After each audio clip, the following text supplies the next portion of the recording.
ndetse nta na comments nabonye zikakaye cyane muri Tanzania cyangwa muri Uganda cyangwa Kenya.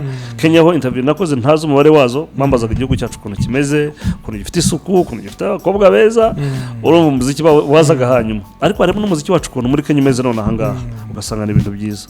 So ngeze mu Rwanda nahasaza imijugujugu irimo kubita yuko natwaye ntari nkwiye kuba nyifite. Mbuze icyo mbasubiza mbonye ukuntu bamwe barafite n'uburakari. Nabwo rero iyi ni this is a trophy bampaye. Ntabwo ari ariko bataza kugira ngo nikigeraho ni bacteria bampaye. Narababwiye rero you can come and take it. Umuntu ushaka. Bano bahanzi ba kera ngo hari uburyo basa nkaho bashizwe ku ruhande. Ntabwo ari uko bashizwe ku ruhande, ahubwo iriya moto bari bafite by then yaragabanutse. Nese amakosa nayandi nibo cyangwa ni industry muri rusange. Industry muri rusange. Abara bafana babo nibo abanyamakuru none ahangaha nibo bari ku YouTube. Yego, arashaka kwerekana yuko hari abajene bagenzi be bari hamwe nawe badanje kurusha abangaba, kandi biye ntibazakubeshye igihe cyari cyo cyose. Ntanga ingero, mpamvu ntanga ingero nuko imyaka bose bagiye boze baza basanga mari. Nureba Chameleone none ahangaha ntabwo afite hit igezweho, ariko Chameleone he still there. Mpamvu rayizi nuko umwana wese uje avuga ati nari umufana wawe, ndetse nabandi bababwira ngo muri abadanje guru wadanje naho hure na King James mu mutima wawe uzicecekeye kwera gushaka ga promo, ariko uzagera uvuga uti no King James nari umufana we na mayiminga ziririmbo ze tukiri high school rekizadufasha. Industry yo kuzana mu kintu cya intergenerations ni kizamanazamo conflict d'intérêt ku buryo uyu nguyu atabasha kubaha wawundi. Twige kubaha generation yari yose usanze ihari, uyubahe bizagufasha. Ntago abanyamakuru muri abanalist b'umuziki yego muri abanyamakuru bakuvuga ko indirimbo yabaye trend, ariko ntago gufata indirimbo nimbi utacuranga utaririmba. Abo mujye muhamagara aba producer n'abanyamuziki abandi babashaka ku muziki bumve imicurangire, bumve imiririmbire hanyuma muri gushyiraho. Ariko mwe ni mu bivuga ngo kubera ko mwiciye mukayumva muzakiriza abantu bamwe. Impamvu navuye kuri mikoro ya radio akareka nkabwira abantu ntabwo bari bakazi bose naza kubabwira exclusive abantu batari babizi. Nta nubwo nasi kwigeze ku munyamakuru bakitarabizi. Impamvu navuye kuri radio nicaragaho hituruva nabuze inshuti z'ikirere, nabuze Tom, Ben, Riderman, Chanel, yakriki yacu z'ikirere. Noneho buri inshuti z'ikirere bazi ko twarane gukora. Abantu bitwaga Tough Gang bazana ikintu kivuga ngo ariko barabapede. Nasanga kuri radio nkasanga navuze abo tugendana kuko nabagenzi byabo ariko se barakora Afrika yari yakoze ibidibi ko navuze ibyaba ngaba kubera ko twirangwe. Nandikira lettre mu futur Rwanda ko nawe baga radio nakoreraga, navuga ngewe ndabiretse sizongera gukora kuri radio, nzajya ntanga amakuru nemeye kuba manager sonye kubakorera radio kubera ko nituvuga nashyize mu maranga mutima. Ntabwo nkibagirwa itike itangaza amakuru ko nakoze unbalanced story navuze yabangabo twari hamwe abandi simbivuga. Uvuga okay kabiri gihorere kandi ko umudongo wanjye wa management n'abartiste.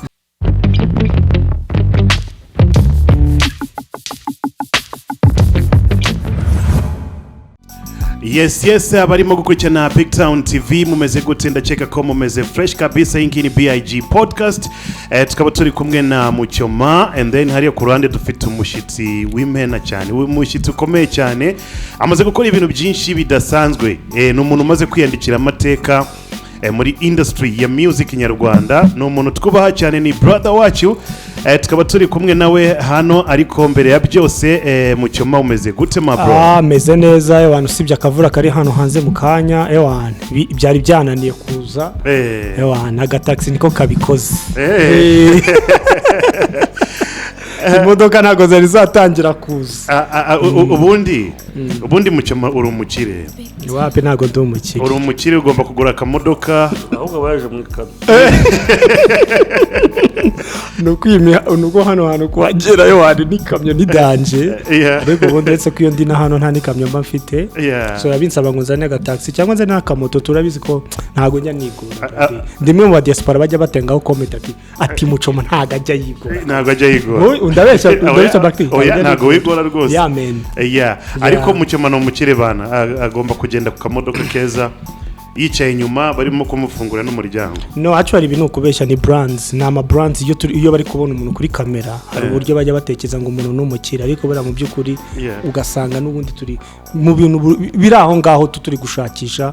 Imyaka yanjye urumvira cyanyemera kuba ntabo mukiri uko abantu babitekereza, gusa ndacyari gushakisha, ndashima Imana.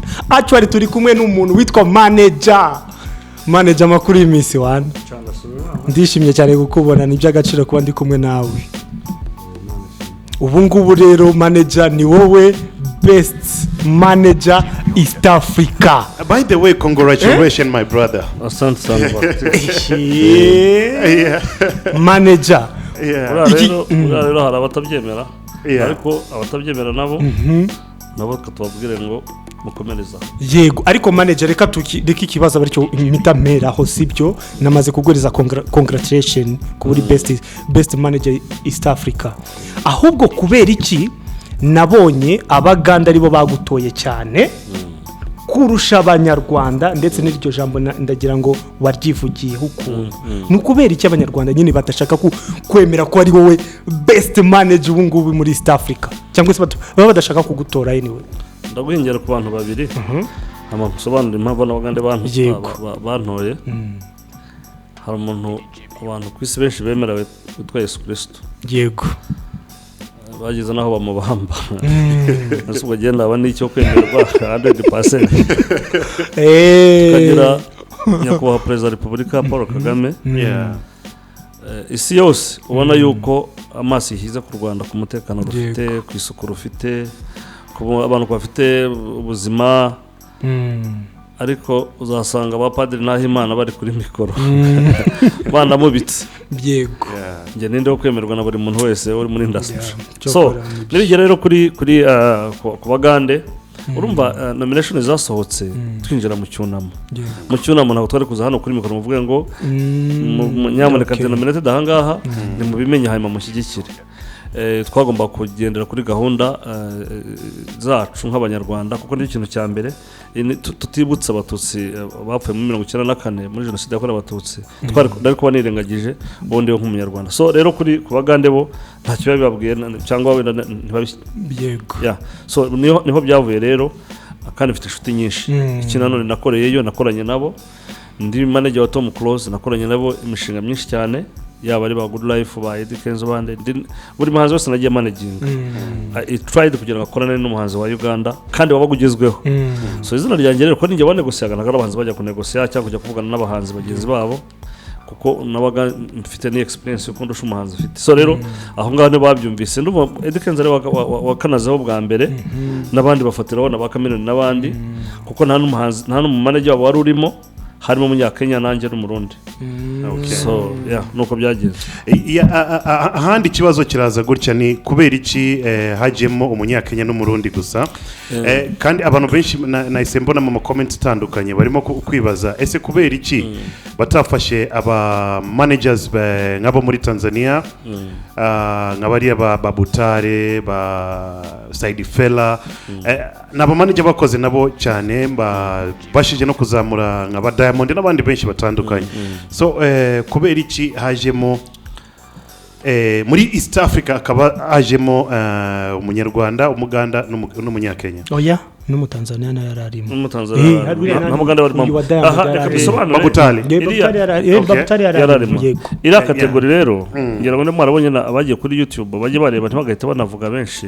So rero kuri ira kategori ntabwo bavuze the best manager 2023 cyangwa 2024. Bavugaga manager wakoze harimo n'ijambo promotion, wazamuye industry, wa managers aba artist. Harimo n'aba promoter basanzwe urebye bari kujyamo, ariko kubera ko iyo bakugizeho namba y'abantu igomba kujya muri iyo kategori, hariho abo ngabo nakubiraga batatu nanjye wa kane. so rero barebaga abantu bamaze igihe bakora bino bintu nimureba Babutare amaze imyaka igera kuri 5 ari mu nteko ishinga amategeko ariko manager wa Diamond tuzi tubona uzana nawe hano buri munsi ni Salama K aha nawe uzibaza kubera icyo atararimo kuko Babutare amaze igihe kirekire kurusha abo bose abita wundi muri Said Fela hariho n'undi musaza niwe musaza munini Mukubwa Fela amazina ni Said Fela nawe wampaye congratulation mbere na mbere na Babutare atari yampa irantuze so bari bagara igihe bamaze bakare no kuntu bajya ufata abahanzi bawe muri East Africa ubagezayo bajyaga mu Burundi bagasanga nakoranye nabo bajya muri Uganda bagasanga nakoranye bajya muri Kenya bagasanga nakoranye nabo akesho ugasanga nibyo bagiye bareba so niko naje gutsinda n'amatora yandi batoraganyira ku social media mwari bonye mugande ko batoye so uko rero niho haje kugera babona ko mahirwe arayange ndatsinda ndetse nta na comments nabonye zikakaye cyane muri Tanzania cyangwa muri Uganda cyangwa Kenya ho interview nakoze ntazo umubare wazo bambazaga igihugu cyacu kuntu kimeze kuntu gifite isuku kuntu gifite abakobwa beza urumva umuziki wazaga hanyuma ariko harimo n'umuziki wacu kuntu muri Kenya imeze none ahangaha ugasanga ni ibintu byiza so ngeze mu Rwanda nahasaza imijugujugu irimo kubita yuko natwaye award ntari nkwiye kuba nyifite mbuze icyo mbasubiza mbonye ukuntu bamwe barafite n'uburakari nabwo rero iyi ni this is a trophy bampaye ntabwo ari ariko bataza kugira ngo ni ikigeraho ni bacteria bampaye narababwiye rero you can come and take it ukaha umuntu ushaka aho kugira ngo wenda jewe ariko muhora gataha nicyo nabwiraga abanyarwanda kubera yuko tugomba kuba abantu bashyigikiye ibyo dukora tunashyigikirana mu byo nabonye rero ababivuze cyangwa bakomeje kubitindaho ntabwo ari 2023 barebye ibihe maze imyaka 18 mu muziki all time okay noneho manager hari tugikomeje ku gihembo cyawe hari umusore ntago nibuka umuhanzi wo muri Tanzania ntago ari umutanzania ni umunyakenya bigeze kumutumira yaragiye kujya muri award muri Afrima muri Amerika avuyeyo ava yari gucomplaining ati ntago bamufashe neza muri yo award ngo barabagoye cyane ndetse n'amatike ngo barayishyura icyo gihe none wenda ashaka kuri experience yawe ujyayo ese koko bagufashe neza ese koko ticket ni zabo cyangwa manager niwe byose wabyikuriye ku mufuka kujya gufata ni gihembo gifite ese gikombe cyo giba gifitiye agaciro kangana gute ibyo bari igikombe ntabwo nigeze mbabaza nabonye ikirahora kintu kinasana neza ariko value y'amafaranga akigize bizatuma mbabaze nangahe ejo zasanga mfite n'imari nakayigurisha barabasaguza tukayasangira so Prague so kuri rero kudufata neza one bakubwiraga yuko ugomba kuza kwishyura itike bamara ukagira bagufata ku kibuga bagutwaraho muri hoteli then urumva n'ibijyanye na hotel nabara accommodation na meals n'ibyo byose hanyuma igihe cya award cyanije mu gitondo gataha uvuga ko bagufata gasha ejo hageze ariko n'amatike bayishyurira ariko je ntabwo nigeze nara mu hoteli yabo ntabwo barumwe mu modoka zabo kuko je nari Nairobi nari ndi yo kubera akazi kanjye so nuvuga ko nakurosinze umuhanda njyayo watwariye bantwarayo ariko abenshi baje babakiraga ku kibuga ko ni uri umuyobozi wa Wiza Award ni wazaga ni waje kubafata no munyaraje gufata abariya n'abandi so baraza bagutora ariko kwizana warizana so event nyirizina hariya mondani ntabwo byari bimeze nka Trace Music kuko hano twabonye yari imeze urumva ni zawadi ziriro ko nyine izo bazabiri wabo nubwo ari mpuzamahanga mpuzakarere ariko ntabwo wabonaga bimeze ibyo rero hari ukuntu hano mu award zacu zo muri East Africa urabivuze binyibutsa ukuntu izitwaga Kola Award z'Ubuganda bigeze gufata nabi Miss Jojo na KGB ndababa ntabone nigire mu birori ntabari wantumiye kigena ni manager wa Tom Close ndetse n'umuntu nzi ariko ukuntu ngiye nikundira umuziki wacu nateye intambwe njya kureba wari umuyobozi wari nyiri award wari umuyobozi mukuru ndagenda namugera mugane kuki abahanzi bacu harimo bakavura gakanga bavuye mu Rwanda ahantu bahagaze bonyine mwabakire kubera iki habuze iki kuko mwabatumiye baje bageze ahangaha habuze umuntu ushobora kubitaho so nubaga ari umuntu witwa bari muri Isaac wari ubikuriye bakera ko bahereza intebe ariko nimajije kubera ko numbaga mbanga ko umuhanzi wacu ari hariya so rero ibyo bijya bibaho iyo washaka gatana afite izina riremereye akabikwamo Alex the manager ni umwe mu ba manager njyewe personally nemera cyane kandi bamaze gukora ibintu byinshi bifatika. Abahanzi benshi b'abanyarwanda bazamutse mu maboko ye, arabazamura abageza muri level ifatika. Ikindi ni umwe mu managers babashije kumanaginga abahanzi bo mu Rwanda no hanze y'u Rwanda. Mu gihe bariya bose twavugaga ba Said Fella abandi bose bariya ba manager ba Diamond bakomeje kumanaginga abahanzi babo gusa bo mu gihugu cya Tanzania, ariko uyu Alex turi kumwe hano yabashije kumanaginga Big Fizzo, yes, Eddy Kenzo, Good Life, Jackie Chandiru. Abo n'abahanzi hari n'abandi wenda twabaga dufite ariko nk'abari twabaga dufite contract nkaba ari ryo bahagarariye ahangaha. Memu wenda na ba Ben ko yari muri Amerika ariko asanga ari muri Staff ugasanga n'icyo kibifite bagandimo cyane cyane nk'abijyanye no ajya gukora amakuru cyangwa ibitaramo nabaga mpari kabisa. Ahubwo manager rero ngiye kukubaza ikibazo. Kuki hejeje yari yashoje. Ntacyo reka tubikomereze ngo nk'abanyapolitiki aba yabyanditse. Okay, ubu ni sawa. Nari nahuye n'akabazo gatoya. Yes. Noneho manager, ubu ngubu kuki bimeze gute ko nta muhanzi mushyashya turi kubona ubu ngubu? Kandi abahanzi bahari benshi. Managing official. Bo reka wenda ibintu naribwire n'abantu banyumva. Ntabwo nahagaritse management y'abartist. Ariko nari maze iminsi urabizi ko nawe twavuganaga ndi Burayi. Hari ukuntu ari mfite ingendo nyinshi cyane. Kandi igende manager, day to day manager. Wundi uri hamwe n'umuhanzi umunsi ku munsi. Bitakwira umuhanzi mutavuganye cyangwa utamenya uburyo aho agiye kujya n'ibyo ari bukore, kuko nicyo ubundi bushinzwe n'umu-artist. So nari ndimo busy mu kuntu, ariko nzabasubiza mbabwire what next. Ariko ndimo busy nk'umwaka ushize namaze amezi 5 i Burayi, ndagaruka garutse nsubirayo njya Uganda njya Kenya, ibyo nabaga ndimo nyine by'akazi kanjye ka buri munsi. So rero ubu ariko ndaza kubabwira what next, kuko waduhaye suggestion se nk'umuhanzi byiza uri gutekeza ku managing ukaduha exclusive official ukabiduhereza. Urashaka ngo uvuge ngo mucoma ntabwo ndi bubivuge ejo mu gitondo. Oya wari we wese tu urumva ntabwo nyine suggestinga hari ibintu biri burangena no ku artist talent and discipline. Habari benshi rwose ufunge telefone ya DM yanjye ukareba abahanzi baba barimo ahangaha. Ikibazo no kubanyandikira batazi no kuririmba usanga ari abantu bapaca abahanga nabo baba barimo, ariko ngabo benshi gushyira ku pressure n'iki. Ariko tuzareba ko Decent turimo turubaka ibintu biremereye, twongeyemo izindi ngufu, kuko Decent ntabwo rigiye gusa, harimo n'abandi bantu.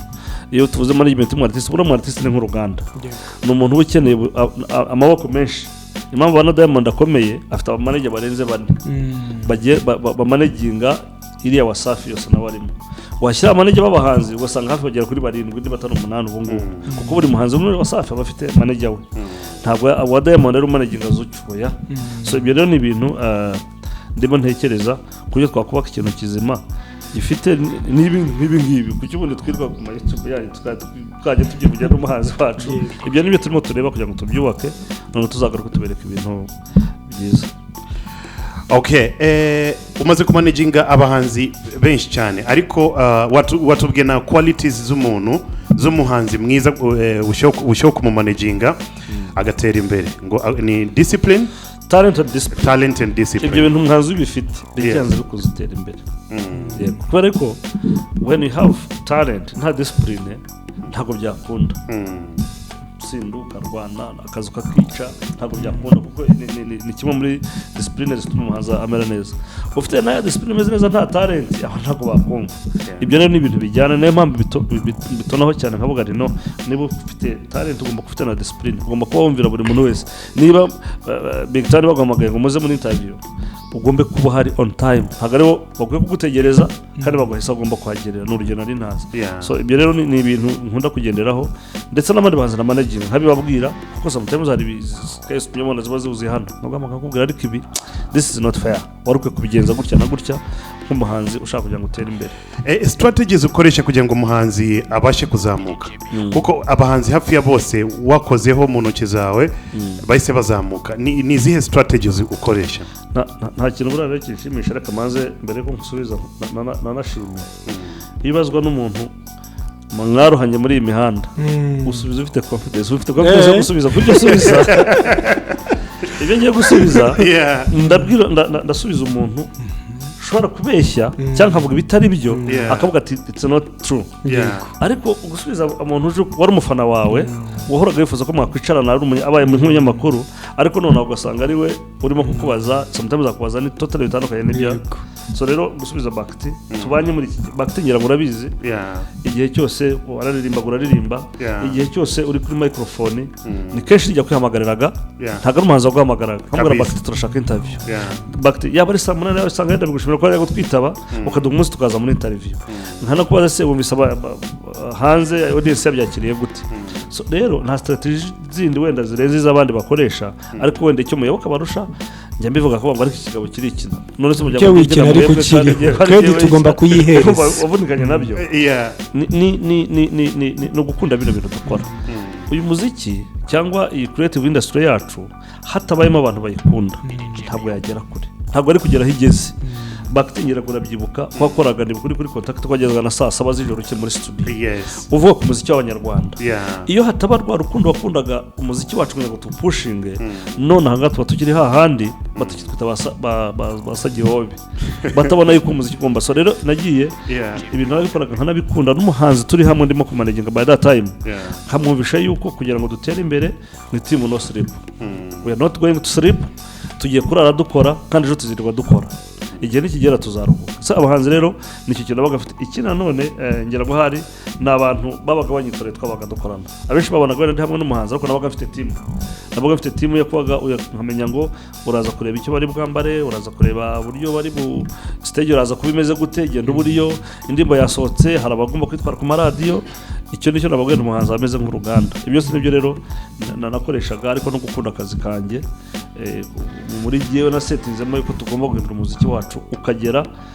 nta kintu bari abanyamahanga baturusha ubushobozi no kuba bafite ubumwe bwabo manager none se wowe umaze imyaka myinshi ndashaka ngo hagire ikintu usobanurira wowe ku giti cyawe umuziki wa kera urukundo rwabaga mu muziki wa kera support no muri iki gihe akakanya na support isigaye hari n'urukundo rw'umuziki nyarwanda wabidutandukanyiriza gute se ubu nibwo umuziki abantu dusigaye dukunda umuziki tugasupportinga cyangwa ni kera umuziki waje wabaye business kurusha wa kera urwango ruba rwinshi amashyara aba menshi ibyo ndakubwiza ukuri ndabivuga ntatinya kuri Big Town hano njyemura abantu ukuntu bagiye bagahagarara akafata microphone na kamera akavuga muyoboke kumara isaha n'igice ari kuri muyoboke arimo byita kumwanyisha abanyarwanda none asubiza amaso nyuma uyu muntu amukoze iki sindashwana nawe nta kibire nakora n'abahanzi avuga ngo narabamaze hano Bakti arimo arababwiza ukuri ukuntu nagiye mbazamura so rero harimo rwa rukundo rwatangiye twari dufite ruragenda rukendera sinzi impamvu ariko nihaye kumenya ngo niki kirimo kubitera kugeza kuri isaha kera umuntu ajya gukora launch abahanzi akaba ari bakwihamagarira aho come to support you abakuru wenda bari busy ukajya kubareba ukamubwira nyamuneka Rafiki cyangwa Mr. Jojo cyangwa Tom ngwino ufashe ndagwaye sasa ntabwo yakubwira ngo amafaranga na gutya ibyo na handi nugera na za Nigeria cyangwa za Uganda umuhanzi bafite concert ntabwo bashyira kwa dukira dushyira amafoto y'abahanzi gusa usanga ari ifoto y'umuhanzi for example Bakti ko afite igitaramo kuri Serena abandi ubuzi neza ngo ndaza kugenda abona abahanzi ntarabonaho baperforming bagiye so rero ni ibintu navuga yuko yaba byarakomeje umuziki akaba rero nawe wihuta cyane kurushaho ibintu rero niki kirimo kubitera kugeza kuri isaha urabona izi YouTube zaraje umuntu araza creating ikintu cyo kugira ngo YouTube y'abantu bayirebe urena nafashe gahunda yo kujya mbwira abanyarwanda watch it igihe nikigera ibi birimo kuba muzabona yuko atari ukuri kubera yuko urajya gusanga umuntu ahagarara akavuga ibintu birimo bisenya umuziki completely nkamaze se niba yakoze ikibi katuvuga mucoma twamubonye yafasha gasembuye yaguye muri rompuwe ibyo ni ibintu rwose baba bakwiye kubivuga kubera ko uri ijisho ry'abantu benshi bakureba bakwigiraho ariko wajya kugera muri izi media ziriho social media ziriho ugasanga ibyiza byose wakoze ndimo ziza zose wakoze kora bakoze na ba Ben zose nta n'icyo babivuzeho bavuze n'indimo yayo nshyashya bavuze icyo kintu bakimazeho amasaha n'amasaha kuko wari ukwangisha n'abafana bawe kuko n'abafana bawe benshi bafata agasembuye ariko ntabwo twabavuga ngo abafana ba Muchoma banywa inzoga ntibazagaruke mu gitaramo ntabwo ariko bimeze. So ibyo rero habeho urukundo, habeho kumvikana, habeho kubazanya amakuru, dutangaza amakuru mazima aho kugira ngo dutangaze ibintu bishobora gutuma tujya muri abafana batwaga. Ubu hari ikintu gisa nko kutwangisha abafana, ariko abafana njye ntabwo muzanyanga kubera ko ntabwo njya no kuri stage ngo muzabona. Icyo zababwira ukuri, dukomeze dupromote mu muziki wacu. Hari impinduka zaje kubamo muri industry, kandi izi mpinduka zijyana na management yawe. Urumva iriya generation y'aba Tom Close, ba The Ben, ba Meddy, bariya bose muri icyo gihe, Urban Boys, Dream Boys n'abandi iriya generation warayimanajinze cyane, ivamo abahanzi benshi, ariko iyi new generation ntago turimo kubona umanaginga cyane abahanzi benshi b'iyi new generation. Ikindi ndabafasha, urabafasha ariko not full management nk'ukuntu wabikoraga mbere. And then ikindi muri icyo ngicyo mu gihe uri busubize uze no kunsubiza hano, n'iki cyateye iyi industry nyarwanda kwita ihinduka ifata babandi bose bakera, babandi bakoze icyo gihe, babandi navuze amazina yabo, bakaba bisa nkaho bagiye somewhere, hakaza new generation ihuse cyane, hakagaragara abahanzi benshi cyane ba new generation baje. N'iki cyabiteye? Aha reka nk'urugero mbanze nkuhe usubize kuri abakera impamvu none aha ngaha new generation harimo kwimanaginga, ari muri generation ya 2005 kugera kuri 2015 16 17 niho wasangaga hatangiye kuza abashyashya. Mu myaka ya kera nari siyegeye nyine nakwera hari urukundo nawe washanga ufite abahanzi urimo gufasha kandi uri umunyamakuru. Wasangaga Muchoma abahanzi arimo gufasha ari muri Amerika. Abo rero nubwo bene bagerageza bakavuga nta kintu tubafasha, ndagira ngo hari indirimbo yitwa Ndaryohewe naricaye ndatekereza, ariko aba bana mbona beza b'abahanga. Impamvu ni ihene wenda haje iyi generation kubona baje ari benshi, hari ibintu bibiri abantu bajya birengagiza kandi byatweretse abahanzi badasanzwe. Icya mbere ni ishuri ryo ku Nyundo ryo kureba none aha ngaha rimaze gutanga abahanzi bakabaye ari nabo bakora muri iki gihugu gusa, ariko abarimo ni benshi. Harimo ba Okama, harimo Airways, harimo Kevin Kade, harimo ba Kenisoro, ni benshi ugiye kubareba, barimo n'abaproducer barimo none aha ngaha baramubona ba Kizi, ba Kozi Kizi n'ubata atarwaho. Nujya gusanga urasanga ni generation y'abana bize umuziki ku Nyundo, kuko biga na pratique, ntago ari bakora theory gusa. So abo ni bodo nanga barimo kubona bahari, baza bafite anose y'umuziki, wenda ntago bari bagiye ku rwego rwa babandi bahari barasaba bakora umuziki bataragiye mu ishuri, kuko hari talent na discipline akubwiraga buriya kugira ngo ugere no mu ishuri na discipline kugira ngo bakwereke uburyo uzakoresha ya talent yawe hanze. So rero nimara kubabona cyakabiri wenda ngiye kuvuga buriya covid nubwo twangirije ibintu byinshi cyane, yatweresha abahanzi. Twabonye umwanya wo kwicara tujya ku mari social media tureba abana bari mu makapera, rimwe bukana mfite ikintu cyitwa ngo Rwanda ufite impano, naga nshyiraho abahanzi nkafata umuhanzi nabonye uzi gucuranga gitari cyangwa uri vocal nkamushaka nkamushyira live tukaganira agacuranga akaririmba. Haje kuvamo igitekerezo cyo kuvuga ngo new generation, ariho abantu baza kwita ngo new generation ari nk'abafite babivuze ko indirimbo irimo abahanzi 10. Abahanzi 10 nakoze yitwa Ndaryohewe, muze kwireba views nka 1,000,000 kugeza kuri isaha. Nta muhanzi numwe wari ufite izina rizwi rihari, kwa kuvuga ngo hari umuhanzi runaka twabonye aririmba, ariko ntabwo yabagazwi ku buryo wamuhamagara umukoreshe amafaranga. Niho havuyemo Airways, niho havuyemo Aruto, niho havuyemo Ruti Joel, niho havuyemo Kevin Ska, niho havuyemo abitwa Ivan Impano. Abahanzi bose mubona bahari kugeza kuri saa. Nimo barebe icyo gihe muri 2020 irangi 2021 mbona kuzirandirimbo nikora muri studio ya Pass. Niho haje kuba abahanzi none ngaha dufite, kuko indirimbo yararyoshye bona kwavuga ariko ninde Naruto yakora indirimbo na Austin, indirimbo ikabominga ni Airways. Usanga icyo gihe nuko iyo mbona nifite ubushobozi nari gufata nkabashyira muri management yanjye nkakomeza, ariko ubushobozi bw'abahanzi barenze umwe ntabwo nari mfite. So rero ku bahanzi bakira nakuvuga ngo bavuyeho ntabwo bigeze bavaho. Nibyo nakubwiraga, haje ikintu gisa nkaho hari conflit d'intérêt. vuga ngo ariko ngewe ngomba gupromotinga Juno cyangwa Kaliso kubera yuko niwe tuzanye ndabara babaye abakuri microphone abanyamakuru cyangwa aba radio presenter cyangwa aba YouTube abakoraho ugasanga ntago bareba bigeze gukora ikintu kimwe akora igitaramo cyabereye muri arena murabyibuka afata ya generation y'abakuru babo ni yabangabo niba mubyibuka ibintu King James Riderman bakoreye na Pfra bakoreye kuri muri arena murabyibuka ko hagaragaye yuko hakirimo gap y'abana bahanze kugira ngo bakore kugira ngo ngenda bivuga rwose nemye nimwe nareba nk'ukuntu igitaramo cya Platini cyari kimeze ni kikwereka yuko amahanzi mukuru aracyahari ahubwo adakinwa kubera ko hari bano baharaye ariko bitavuze ko adahari kandi yaza akabaryohereza nk'ibisanzwe ariko manager break numvishe Bakti avuze ikintu cyo kuvuga ngo hari abahanzi ba kera ngo basa nkaho babashize ku ruhande ngicyo kintu ntago nkemera ntago babashize ku ruhande ahubwo bari gushyira ku ruhande bakomeze bakore okay aho ngaho ndabyemera Bakti nuko ariko akubaza ikibazo yavuze ati bano bahanzi ba kera ngo hari uburyo basa nkaho bashizwe ku ruhande oya nibo bishize niko babivuze nibo bishizo cyangwa nibo babashizeho nago ari uko bashizwe ku ruhande ahubwo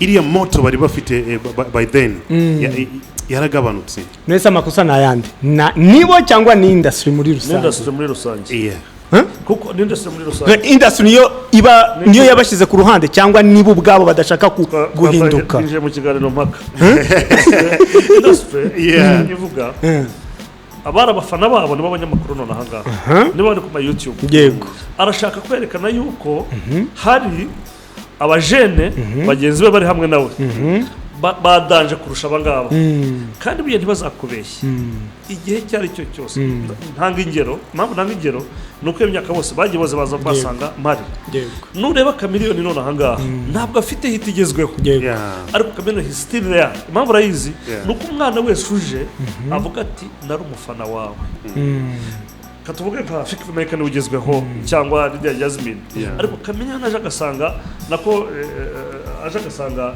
Fikimeka yicaye muri iyi ntebe nta handi hantu ho kwicara hasigaye arahaguruka Chameleone akicara kandi ufite bigezweho icyo nicyo kibazo dufite usubiye muri industry yacu kumva yuko Rafiki adakwiye guhagurukirwa n'umwana runaka uri muri industry ugezweho ufite indirimbo ntabwo birashyiraho cya cyubahiro cya Rafiki ndetse n'abafana bibahishe ku indirimbo ze wumva industry ko yateze ikibazo muri rusange kuko ntabwo bagaragaza Rafiki inzira yaciye kandi nujya kureba ukareba ibintu Rafiki yakoze cyangwa Riderman cyangwa nde abajeni bariho baracyafite urugero kugira ngo babikore nubwo afite indirimbo zigezweho kugeza kuri saha kuko none nkubwiye nti waruzi ko Rafiki yuzuje stade wenyine yego bade ugeze ashaka ngo ari wenyine kabisa was one man's show ariko urubyiruko none abajene bahari babaze babyigireho bagirwa bakuru bacu barabikoze babikora nta YouTube ihari nta WhatsApp ihari nta Instagram ihari nta kintu kimwe cyari gihari dufite radio cyangwa bigira ariko byarakorekaga kuki twe tutabikora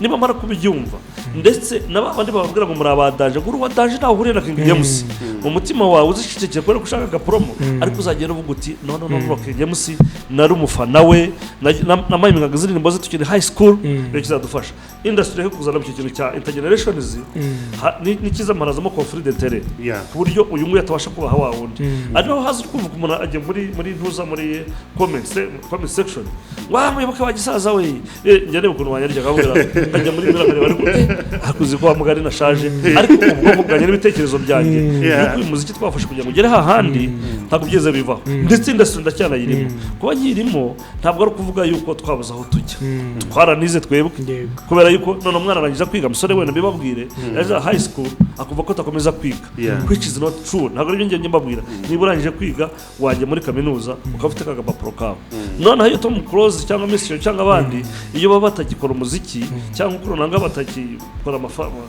umuziki w'amafaranga ariko bafite impapuro zabo zabaheje n'akazi barimo gukora n'abandi twige kubaha generation yari yose usanze ihari uyubahe bizagufasha hari ikintu kimwe njye mbona aba Nigeria iyo urebye ukabaza abantu bahanzi bariho ba Burna Boy ba Wizkid ba Davido ukavuga kuri umuntu abantu bitwa ba P Square cyangwa Two Face Dibia cyangwa Dibanji bro ne bajye kwasuhuza kubera iki ko baravuga ati ibintu abagabo bakoze nubwo Burna Boy none hanga kumuhamagara ngo perform guca $1 million ntako bikuraho respect nazanzira b'abantu baciye. That's what we need in this music industry, my brother. Manager ngiye cyo kintu cyo cya respect cyo ndacyemerera na kwijana kuko bano bantu ba kera nibo baharuye umuhanda iyi nzira yo kugira ngo aba twese abahanzi bakiri batoya tuyigendemo, icyo ndacyemera. Ariko sasa manager n'aba bahanzi nge nagucaka kugira ngo bagaragare nkaho bari victim mu bintu byose kuko nta respect, ariko nemera ko n'umuntu abakwiriye kwiha respect ku giti cye. Ikindi kandi bakti impamvu nabivuze natinze kuri iki kintu nuko n'aba bahanzi bamwe na bamwe ntago turi butange ingero. Hari n'abandi ejo bundi nigeze mboza kubona bakoze ni umunyamakuru umwe yigeze kuvuga ati umweti aturebye muri team yose ati niwe muntu usa nkaho asigara inyuma ho gatoya, sibyo? Aba bahanzi bose hari bamwe badashaka guhinduka kandi nanone igihe cyarahindutse, sibyo? Ugasanga uri hardcore kuva n'urugero kuva ngo ntuzanyinishe n'urugero, sibyo? Na n'ubu ngubu wallahi haracyarapa the same style, imyandikire flow. Rero wakabyarawe none se ubwo indirimbo nidakinwa nidapa trend aka kanya, amakosa nayo umufana uri kuyumva, amakosa nayo umunyamakuru cyangwa se nawe ubwe twese abahanzi bakwiriye guhinduka. Urimo kuzana discussion ndende cyane. Ariko it's okay. Reka nsubize ikintu kimwe. Ntabwo abanyamakuru muri abanaliste b'umuziki yego muri abanyamakuru bakubaka indirimbo yabaye trend, ariko ntabwo gufata indirimbo nimbi utacuranga utaririmba. Hari radio imwe yajya gifata mbabarire sindivuga izina ryayo, ati kibazo nyengera ndaza kwibagira wayivuze tuyivuge izina ntari oya tuyivuge hano dusasinze na nubwo ari ngombwa uko tuyivuga si ya India tukavune. This is YouTube ya Bakti ya Big Town. Reka hano mfitemo share yayo nani mfitemo share ko babagaye. Okay, ntari ibintu uburenganzira bwawe. Hari n'izindi zabikoraga abanyamakuru bakishara ngo bakanareza indirimbo kigomba guca kuri radio bakabanza bakayumva. Bukenda babwa rero umunsi narakaye zanye kuzindi radio ibyo bintu bivuga ntabwo muri abahanzi amara producer abo mujye mpamagara aba producer n'abanyamuzika abandi babashaka no ku muziki bumve imicurangire bumve imiririmbire hama muri gushyiraho, ariko mwene mu bivuga ngo kubera ko mwiciye mu kayumva muzakiriza abantu bamwe. Impamvu navuye kuri mikoro ya radio akareka nkabwira abantu ntabwo bari bakazi umunsi naza kubabwira exclusive day abantu batari babizi nta nubwo nasi kwigeze ku munyamakuru bakitarabizi. I know that Sarusi nabaye Voice of Africa nanditse nabaye mumvaho imyaka ni myinshi my brother. Impamvu navuye kuri radio nicaragaho hituruva nabuze inshuti z'ikirere nabuze Tom Ben Riderman Chanel ya kliki yacu z'ikirere noneho buri inshuti z'ikirere bazi ko twarane gukora. Abantu bitwaga baraperi bagurira ipi bitwa Tough Gang bazana ikintu kivuga ko ariko barabapede na mutima mubi niko hip hop imera na mutima mubi wagaba. So nasandi kuri radio nkasanga navuze abo tugendana kuko nabagenzi byabo ariko se barakora Afrika yari yakoze ibidibi ko navuze ibyaba ngaba kubera ko twirangwe nandikira lettre mu futur Rwanda ko nawe baga radio nakoreraga navuga jewe ndabiretse sizojya gukora kuri radio nzajya ntanga makuru nemeye kuba manager sonja kwa kuri radio kubera ko nitsovuga nashyize mu maranga mutima ntabwo nkiwagirwa itike itangaza makuru ko nakoze unbalance story navuze yabanga twari hamwe abandi simbivuga vuga okay kabiri gihorere kandi ko umurongo wanje wa management n'abartist. So rero nitukanariza umuziki kuvuga ngo wenda ngo abanyamakuru baricanga bavuga ngo uko yarapaga uko bro rap ye niba rukunko yari imeze ntago rap yageze yayihinduye kandi amaze imyaka 40 arimo kubikora. Nubuze ukazanya Kenya trap ukazana nabonye zara harimo trap trapish urumva bakaza impamvu wenda nanabwira n'abantu bajye bibeshya mu mayoga yashaje nuko no bisira muziki y'abari abana ni kompara nigezweho ku isi man nkaryoherwa impamvu ninjye mu bitaramo byabo Traption inde yitwa Ishkevin umwe muri Ishkevin yakoze igitaramo My Brother hara kwirebera igitaramo cyiza nari nabona uko bamufungiye amasaha bageze ariko uko nibwo nabonye generation abantu batanazi abantu bajya bamaze gukina n'abaginga aba hip hop ariko ufite ubushobozi nibo naheraho ugasanga abartiste ntazi bani wana bajya gutwara Organ John wana bajya bro abafana babo barimbanaga n'izindi zabo negera umuvandi mwanje barigana amazi ariko kubona abantu barimo kuririmbana nabo kandi mutajya gushyira kuri radio wasebwiwe ati YouTube so rero music ndure kuba abantu liste bayo ye mpamvu mubona ahantu hagiye habazaguma barakontaktinga ngo nge kwa umujyaje n'ibindi byabuza mu muziki narabyangaga impamvu narabyangaga yewe ndi umucuruzi umuziki mwiza umuntu yakoze ukanyohera ushobora kuba wumva atari byo kuri umunyamuzika reka tugerageze twumve yuko umuhanzi n'abaduhaye igihangano tureke kucyanariza dusa nk'aho twagikoze turi aba producers cyangwa turi abaririmbyi aba vocalist ibyo bintu birimo biri ku muziki wacu kandi cyane bro is it trap whatever drills ni nyinshi zifite n'amazina menshi cyane ntago bona by the end of the day bazasubira hahandi muri hip hop ya India nyayo ako ni hip hop it's a hip hop ariko ugiye gutuma nanariza umuziki kandi aribyo nahazi mpamvu muri rap nge numva injyana kuko ni abari drill ni abari hari nabonye buzo ngo ni bara afro Kenya bagenda bazikreating buriya abantu umuntu nemera ushobora kuba creatinze ikintu tukacyemera tukakiyoboka ni Rafiki Rafiki yaza Choga style yes ayita style ariko Choga ni Choga yabyumba na Ruhengeri so araza ariko ukuntu yabivugaga umva ko bibaye style ariko na Afrobeat style Afrobeat so rero yewe ikintu cya mbere mba ndeba niba yabikoze akabikora neza why don't kucita musupportinga tukamujya inyuma nge nicyo nyero cyane nabikora nabi mu discipline nkeya tuzamunenga cyangwa niyo tutamukina kubera ko ari bubyite ariko bakti niba aricyo kigezweho aricyo gihari kuki utagisupportinga nonanga ko ibihe bigenda bihinduka